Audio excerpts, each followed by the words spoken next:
Welcome to this week's edition of Leading with Confidence. My name is Confidence Selme and I'm your host. This program is proudly powered by the William Selme Foundation, and the foundation's mission is enabling education in Africa. This week I'd like us to talk on a topic I've titled Building Team Optimism. Building Team Optimism. Optimism is the salt of a team. Have you ever cooked meat and forgot to add the salt? It just tastes bland and boring. This is what teams that lack optimism are like. Optimism is a quality that adds flavor to the team. We do not consume salt by itself, so salt isn't the core substance. It is what magnifies the core substance and takes it to the next level. So there must be something to be optimistic about. There must be a goal, a vision, or a dream that the team can be excited about. When that goal, vision, or dream is seasoned with optimism, it is brought to life. Salt has the ability to change the atmosphere of food. Likewise, when a team is infused with optimism, the atmosphere in the organization is positively impacted. Leadership author and teacher John C. Maxwell wrote a book titled The Difference Maker, and in it, he speaks about the difference that attitude makes. When a team is full on optimism, that can truly make all the difference. It can be the difference between winning or losing a pitch. It can be the difference between reaching the targets or missing them. Is your team seasoned with optimism, or is it missing this essential element? Salt also serves as a means of preserving food. It does this by absorbing the water from the food so that the environment is too dry to support harmful bacteria. Optimism helps in preserving the team. When there is optimism in a team, many of the harmful attitudes are kept at bay. Optimism keeps away unhealthy cynicism, and it keeps away hopelessness. It creates a barrier that prevents dejection, discouragement, and gloominess, from penetrating the hearts of the team members. Even if these negative emotions are able to creep in from time to time, optimism will drive them out because it cannot coexist with them. Optimism is an external reflection of an internal image. A person's external behavior and demeanor gives us an indication of what's going on the inside. Grumpy, pessimistic behavior is merely a reflection of negative attitudes and beliefs that are harbored on the inside. To change what is being reflected externally, we must first work on what's happening internally. Imagine standing in front of a mirror and trying to alter what you see. You can't alter what you see in the mirror without altering your appearance. Optimism doesn't walk alone. By its side, there is always hope, confidence, and cheerfulness. These are the elements that characterize and embody optimism. Hope is defined by dictionary.com as the feeling that what is wanted can be had, or that events will turn out for the best, close quote. This feeling of hope is important because it helps teams overcome negative circumstances. Teams that have hope do not give up easily. Because they believe that what is wanted can be had, they have a resilience that carries them through the various challenges that they may face. Hope gives them this resilience. Sometimes hope is all that a team may possess, and sometimes it is all that a team needs. The strength and character of a team isn't tested when everything is going right. When there are no challenges, there is no need for strength or resilience. Your soldiers don't need to train hard if all they'll be facing in the battlefield is statues and lifeless adversaries. But when your team is to meet a challenging journey, hope is needed.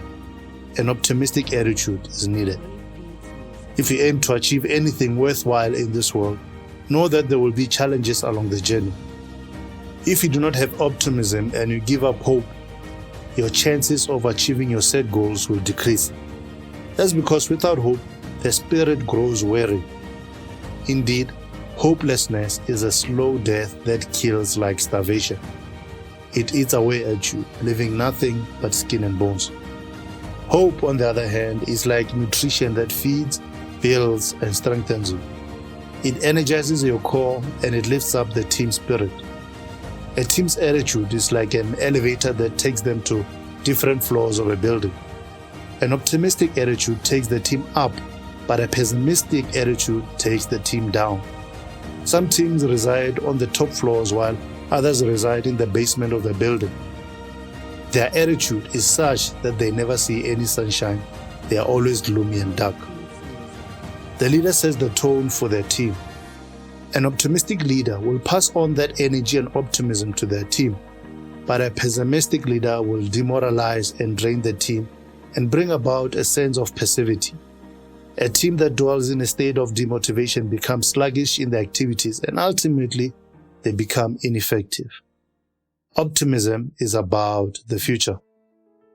When the level of optimism is low, people don't look forward to coming to work, and their morale, enthusiasm, and general attitude towards their work is badly affected. This could manifest in underperformance and poor results.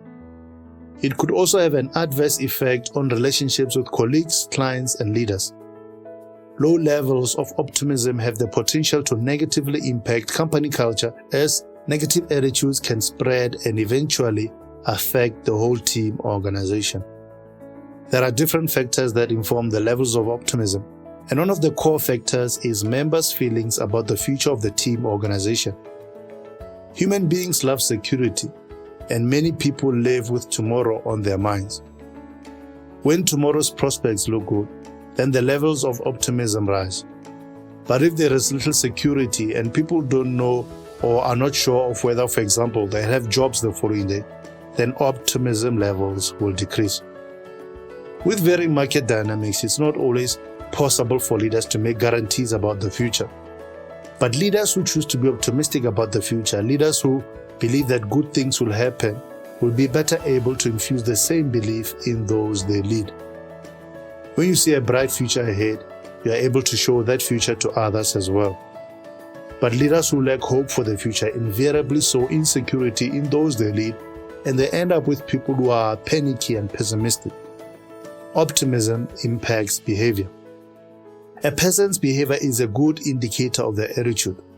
Someone who has a positive attitude about fitness will make time to go to the gym. There are people who may proclaim to have a positive attitude towards fitness, but because their behavior is contrary to that attitude, it makes us question the validity of the attitude they proclaim to hold. Attitude is not so much a matter of words, it is a matter of actions. An organization may proclaim to hold an attitude that says, "We promote a culture of openness," but with their actions, they may show that they actually don't. This is what we may call a false attitude. A false attitude is an attitude that is proven false by actions that do not correspond with the said attitude. We mentioned earlier that a person's external behavior and demeanor gives us an indication of what's going on the inside. But there are some people who smile with you, but in their hearts, they wish you misery. The attitude that is portrayed externally is that of joy or happiness towards you, but internally there is another attitude, one that is full of scorn. A person's attitude is a manifestation of what they really believe or what they really think. So changing attitudes is about working on the inner man. It's about restructuring beliefs. This is no easy task. A person's beliefs are at the core of who they are. Beliefs are what we build our lives on, and to try to restructure beliefs is like uprooting a house from its foundation and then building a new foundation upon which that house can stand. Leaders who want to make a real impact in the lives of those they lead do not merely focus on output, they also give attention to changing negative beliefs and transforming negative attitudes into positive ones. If you lock 4 healthy people in a room with one sick person, the one sick person is likely to infect the other 4 healthy people. If you have a negative person in the team and they have influence over the team members, you are likely to end up with a pessimistic team.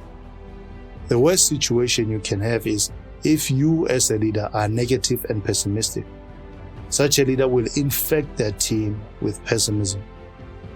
One of the worst attitudes that a team can have is an apathetic attitude.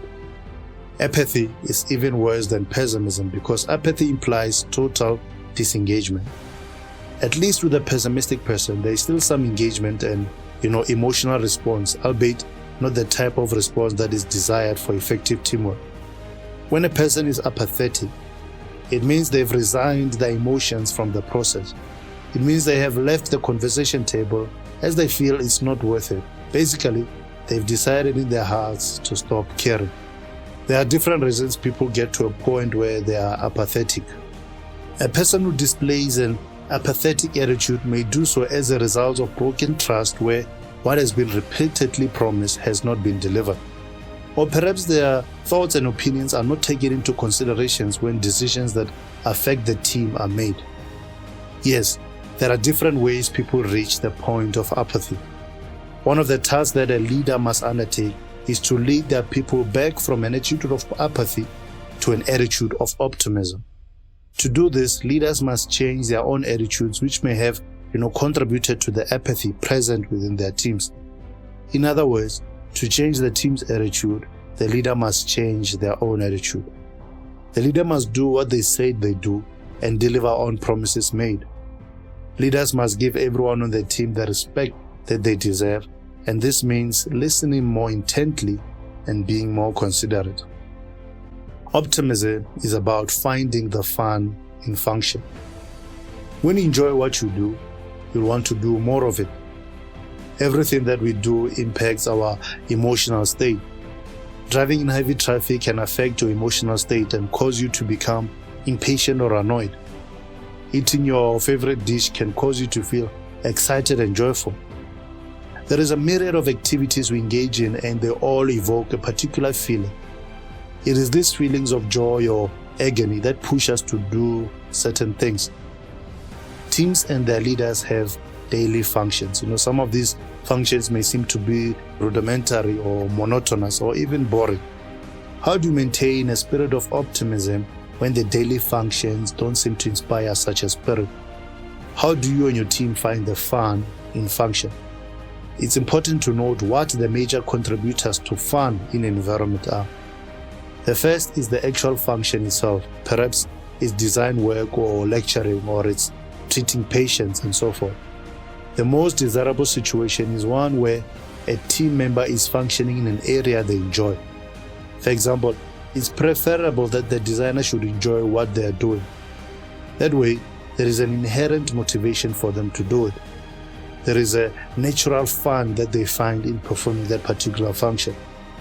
The second major contributor to fun in environment is the people in that particular environment.